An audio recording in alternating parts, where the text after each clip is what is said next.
So hello dear student, কেমন আছো? I hope প্রত্যেকে শুধু ভালো নয়, ভীষণ ভালো আছো। স্ক্রিনের উপর একটা প্রশ্ন দেখা যাচ্ছে, তাই না? প্রশ্নটা কি বলা হয়েছে দেখো। The radius of a circle is 30 centimetre.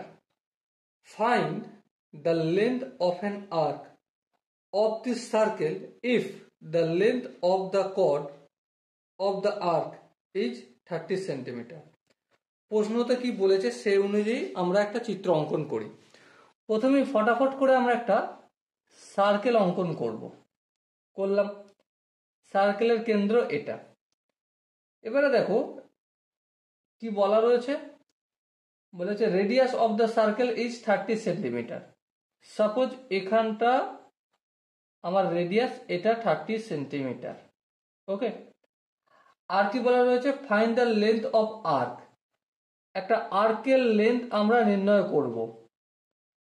আর কি কোশ্চেন এখানে বলা রয়েছে, আর বলা রয়েছে if the length of chord of the arc.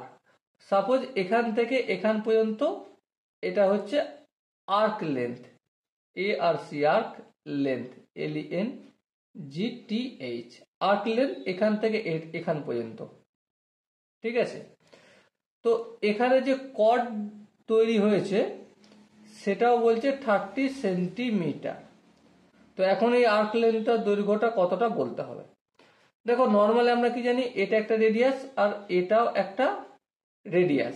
তাহলে রেডিয়াসের একটা দৈর্ঘ্য যদি 30 সেন্টিমিটার হয় তো অপরটারও অবভিয়াসলি 30 সেন্টিমিটারই হবে, তাই না? এবার দেখো এখানে কর্ড, এই যে ত্রিভুজ দিয়ে তৈরি হয়েছে, আমি নাম দিচ্ছি এটা ও, এটা এ আর এটা বি।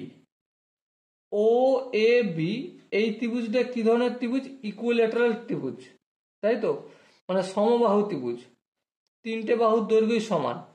তাহলে যেই ত্রিভুজের তিনটে বাহুর দৈর্ঘ্যই সমান হয় তাহলে এই কোণগুলো কত ডিগ্রি হবে? অবভিয়াসলি 180কে 3 দিয়ে ভাগ করলে যত হয়, মানে 60 ডিগ্রি। তাহলে থিটা ইকুয়াল টু 60 ডিগ্রি, আর 60 ডিগ্রি মানে π/3। এবার আর্ক লেন্থের ফর্মুলা বা এবি আমরা লিখছি, এখানে এবি কে আর্ক লেন্থের চিহ্ন দিলাম। কি হয়? আর ইন্টু থিটা। আর এর ভ্যালু কত? 30, ইন্টু থিটার ভ্যালু কত? π/3।